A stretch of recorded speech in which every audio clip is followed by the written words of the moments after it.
Entre las principales infraestructuras bajo ataque, Rusia vuelve a intentar inundar Ucrania. Y ahora surge la pregunta sobre la magnitud del desastre ambiental y hacia dónde apuntaban exactamente los ocupantes. Ataque al principal aeropuerto por drones, avanzamos hacia las amenazas en tierra y hay heridos, las declaraciones contundentes del presidente, que pueden poner patas arriba toda la política mundial, demuestran que se acabaron las bromas y que Europa está lista para iniciar una nueva guerra. Los Estados Unidos de América ya no son aliados. Trump arremetió contra los ucranianos con acusaciones. ¿Qué ocurrió ahora? Solovyova fue enviado al frente. ¿Cómo ocurrió eso y cuánto tiempo podrá resistir allí? Las noticias más urgentes y relevantes con detalles exclusivos. Usted está viendo el informativo Línea de Frente, trayendo los hechos más recientes de Ucrania y del escenario internacional, antes y con más claridad que cualquier otro canal. Todo lo que usted necesita saber hoy. Golpe a la represa. Una de las infraestructuras clave de la región de Kharkov volvió a quedar bajo ataque. El ejército ruso bombardeó la presa del embalse de Pechenex. La información fue difundida en Telegram por el jefe de la comunidad local, Alexander Gusarov. Después del ataque, el tránsito por la carretera que pasa sobre la represa fue completamente detenido. Equipos de emergencia se desplazaron al lugar para evaluar la magnitud de los daños y mitigar las consecuencias.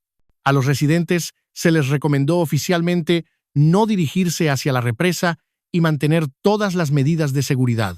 El embalse de Pechenex es uno de los más grandes de la región, con una superficie superior a 85 kilómetros cuadrados y un largo de aproximadamente 65 kilómetros, extendiéndose desde Pechenex hasta el río Staritsa, que atraviesa los distritos de Chuhuiv y Vovchansk, en la región de Kharkov.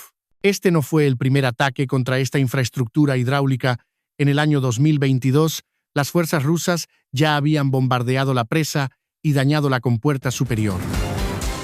La guerra en el cielo sobre Ucrania entra en una nueva fase. Rusia comenzó a atacar no solo la infraestructura, sino también los objetivos que hasta ahora se consideraban prácticamente intocables. Sin ellos, millones de personas literalmente no pueden vivir. El corresponsal militar Bill Julian Rebke señala que desde finales de noviembre los rusos cambiaron radicalmente la táctica de los ataques aéreos. El 5 de diciembre se produjo un ataque a la estación ferroviaria estratégica en Fastiv, cerca de Kiev. Antes, los ataques al ferrocarril se concentraban principalmente en el este del país. Ahora, el objetivo es un nodo logístico en el centro de la región. Un ataque separado afectó al centro de clasificación de Nueva Posta en Dnipro. Como resultado, decenas de miles de paquetes se quemaron, incluidos suministros para los militares. La logística se intenta dañar no de manera puntual, sino a nivel de los principales nodos. El sistema de salud también se vio afectado, y tras el ataque a un almacén en Lviv, aproximadamente 600 instituciones médicas quedaron sin suministros. Durante el ataque del 6 de diciembre en Dnipro, se destruyeron almacenes de gasa y vendas. Al mismo tiempo, la energía sigue siendo uno de los principales objetivos. La destrucción de redes y subestaciones ha provocado que varias regiones vivan 12 a 16 horas al día sin electricidad. Europa podría entrar en guerra económica no solo con Moscú, sino también con Pekín. Se acabaron las bromas. China parece haber irritado a Macron. El presidente de Francia declaró que la Unión Europea podría verse obligada a tomar medidas duras contra China si Pekín no comienza a reducir el enorme desequilibrio comercial a su favor. Por medidas duras, se refiere directamente a aranceles sobre productos chinos y a la ruptura parcial de relaciones siguiendo el modelo estadounidense.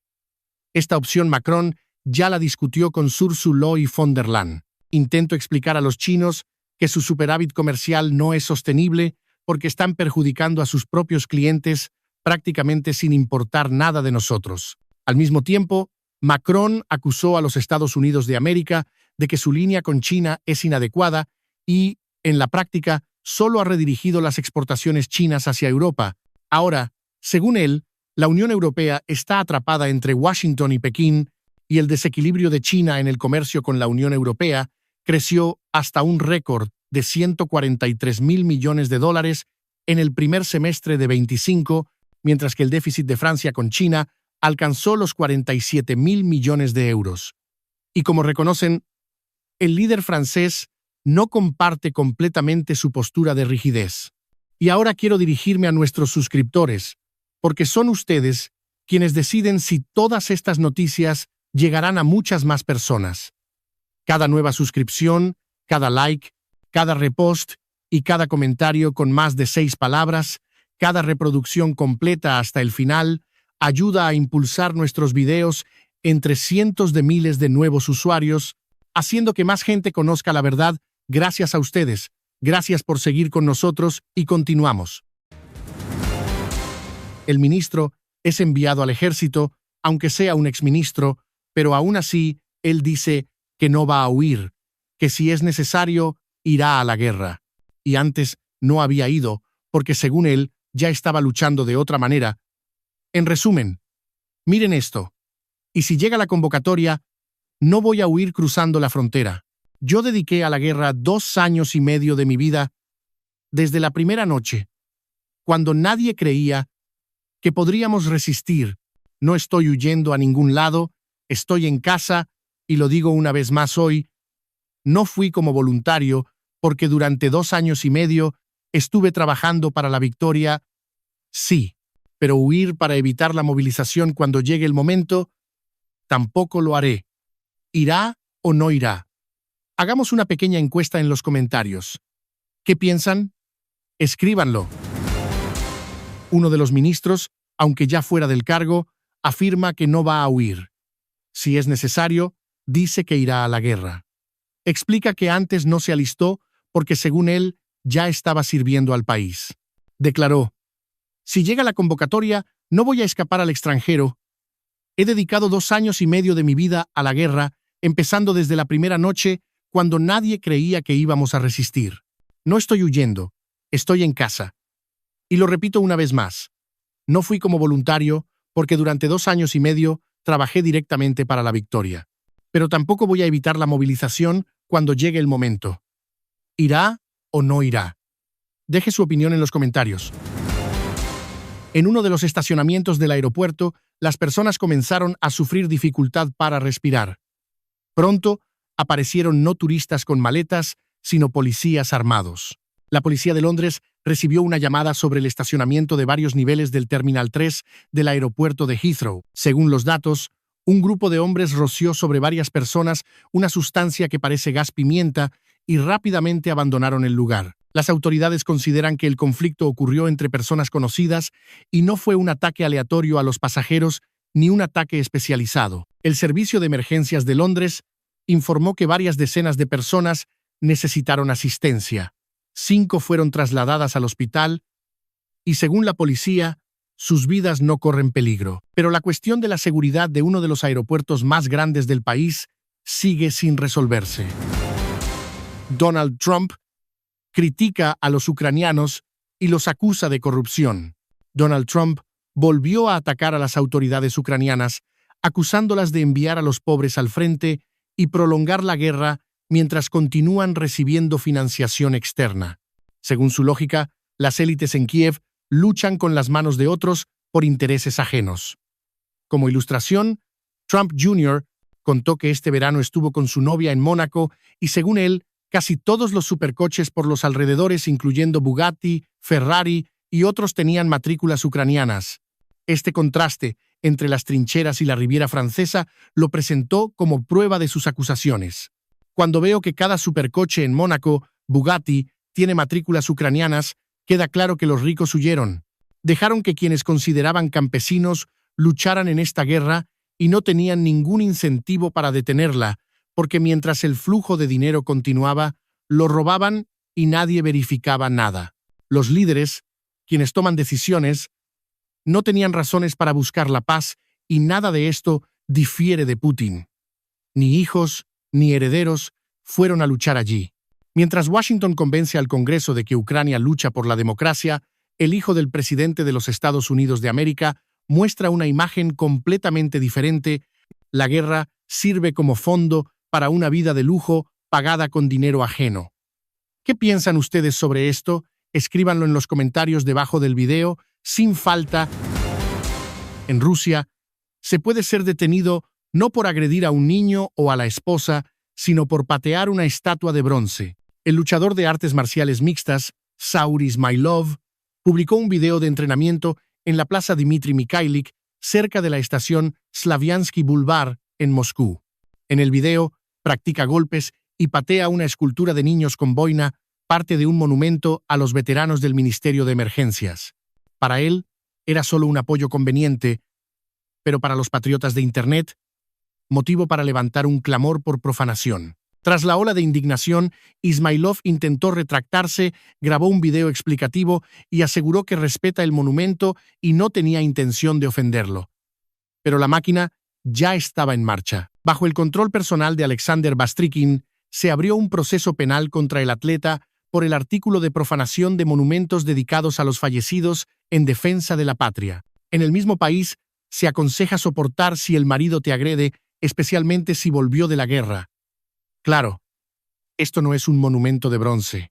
Ismailov fue detenido, obligado a disculparse públicamente y ahora enfrenta hasta 3 años de prisión. Formalmente, por los golpes a la figura de bronce de un niño, fue acusado de ingresar a una nueva zona sagrada del derecho penal ruso. Todo lo que se pueda relacionar con la guerra, la memoria y los defensores de la patria se convierte automáticamente en delito. Tanques rusos oxidados, abandonados directamente en el desierto de Siria, ahora son visibles incluso desde el espacio. Todo un campo de vehículos con orugas que ya no encuentran uso parece un símbolo. La influencia del Kremlin en Oriente Medio no solo se ha debilitado, sino que sus vestigios simplemente se oxidan al aire libre. Y en 2017, Moscú informaba con orgullo sobre la entrega de tanques 60 y 2M retirados del servicio, con blindaje adicional en la torre y el casco para reforzar a las fuerzas sirias. Se transportaban por mar hasta el puerto de Tartus y luego se distribuían a las bases y hangares del ejército árabe sirio. Estas máquinas realmente combatieron y se consideraban la carta fuerte de la presencia rusa en la región. Tras la caída del régimen de Bashar al-Assad, la situación cambió. El Kremlin perdió no solo un aliado y bases controladas durante años, sino también su propio instrumento de influencia. El nuevo régimen sirio simplemente reunió la blindaje soviética en un solo lugar en la provincia de Idlib. Se estima que allí hay ahora más de 100 tanques, vehículos blindados y otras máquinas abandonadas en el campo sin un futuro claro. Los expertos que analizan imágenes y videos de este cementerio de blindados coinciden en una cosa: es un museo, no un recurso para la guerra moderna. Fotografías de una carrera y el poder transforman instantáneamente un evento deportivo en un caso penal. En el centro del escándalo, nuevamente, no está el deporte, sino el cabello femenino. En la isla de Kish, en el sur de Irán, se realizó un maratón masivo. Alrededor de 2.000 mujeres y 3.000 hombres participaron en la distancia. En las imágenes de Internet se puede ver que algunas participantes con camisetas rojas corrían sin hijab ni ningún tipo de cobertura para la cabeza. Para los defensores del cambio, estas imágenes se convirtieron en un símbolo de que las iraníes son cada vez más audaces al ignorar reglas impuestas. Para el régimen, es un desafío inaceptable. 2 organizadores del maratón fueron arrestados por permitir la participación de mujeres sin pañuelos. El fiscal de Kish declaró que no solo la violación de las normas del uso del hijab, sino el hecho mismo de realizar dicha carrera constituye una infracción a la moral pública. Aunque hay progreso, hace unos años, la participación masiva de mujeres en deportes al aire libre, incluso con separación formal de los hombres, ya se consideraría una libertad excesiva.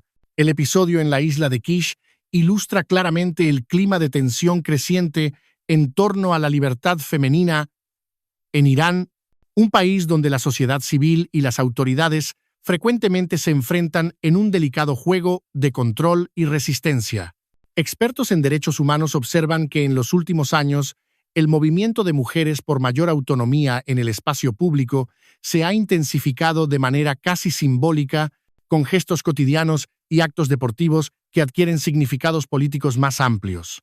El caso del maratón muestra que incluso actividades tradicionalmente neutrales, como correr, pueden convertirse en instrumentos de contestación, provocando reacciones duras por parte de las autoridades que insisten en mantener normas estrictas de vestimenta y un control riguroso sobre la presencia femenina en espacios públicos. Analistas señalan que aunque la detención de organizadores y la amenaza de sanciones penales puedan generar temor, también alimentan una narrativa de resistencia creciente en la que la comunidad internacional observa atentamente los desarrollos. La propia repercusión en redes sociales ha sido significativa, con mujeres iraníes compartiendo imágenes y relatos de carreras y actividades físicas donde desafían los códigos de vestimenta impuestos, evidenciando una percepción colectiva de que el control sobre el cuerpo femenino es cuestionable. Observadores destacan que históricamente el deporte femenino en Irán siempre ha sido objeto de restricciones severas desde la Revolución Islámica de 1979, cuando políticas conservadoras impusieron rígidos estándares para la apariencia pública de las mujeres. Desde entonces, ha habido avances puntuales, como la autorización gradual para que las mujeres participen en competiciones internacionales y la apertura de gimnasios y clubes deportivos femeninos, pero cada movimiento de independencia suele ir acompañado de medidas de intimidación, sanciones y campañas de moralización, creando un ciclo continuo de desafío y represión. En el caso reciente, el maratón en Kish, la visibilidad de participantes sin velo o cobertura de cabeza funcionó como catalizador para debates más amplios sobre representación femenina, derechos civiles y límites de la intervención estatal. Juristas iraníes y observadores internacionales destacan que la acusación contra los organizadores, basada en la moral pública, revela cómo el sistema legal puede ser usado como instrumento de control social, castigando no solo infracciones directas, sino cualquier acto percibido como subversivo o irrespetuoso con las normas establecidas. Además, la respuesta del gobierno demuestra la sensibilidad del régimen respecto a símbolos de libertad y autonomía femenina, dado que actividades deportivas relativamente pequeñas provocan una reacción desproporcionada, señalando que la autoridad estatal prioriza el mantenimiento de normas tradicionales sobre el fomento del bienestar y la salud de la población. Investigadores señalan también un efecto pedagógico implícito. El castigo público a organizadores y participantes funciona como advertencia a otros ciudadanos, desalentando comportamientos que puedan interpretarse como resistencia. A pesar de ello, la dinámica de la sociedad iraní muestra que estas medidas no siempre tienen un efecto disuasorio completo, pues continúan surgiendo movimientos de pequeñas acciones cotidianas que reflejan un deseo persistente de mayor libertad e igualdad de género. La prensa internacional observa atentamente y la repercusión de los eventos contribuye a aumentar la presión diplomática sobre Teherán, destacando que una gobernanza basada en restricciones rígidas y sanciones severas enfrenta una opinión pública global crítica y cada vez más informada. Dentro de Irán, profesores, académicos y periodistas comentan que episodios como el del maratón en Kish poseen un efecto simbólico relevante, alentando a otras mujeres a cuestionar normas históricas, incluso de manera gradual y localizada, transformando el deporte en un escenario de contestación silenciosa pero poderosa. Especialistas en sociología política afirman que tales eventos pueden analizarse desde la perspectiva de resistencia cultural, donde la acción simbólica se impone sobre la represión directa, creando espacios de contestación que no son necesariamente confrontaciones abiertas, pero desafían las expectativas del régimen. La continuidad de estos episodios sugiere que, mientras exista movilización de la sociedad civil y atención de la comunidad internacional, habrá tensión entre la preservación de políticas tradicionales y la creciente demanda por participación activa y visibilidad femenina. Gracias por ver hasta el final, agradezco su confianza y espero comentarios detallados, likes y reposts. Esto es importante para que nuestra audiencia siga creciendo. Por hoy es todo, hasta la próxima y que lleguen buenas noticias para todos.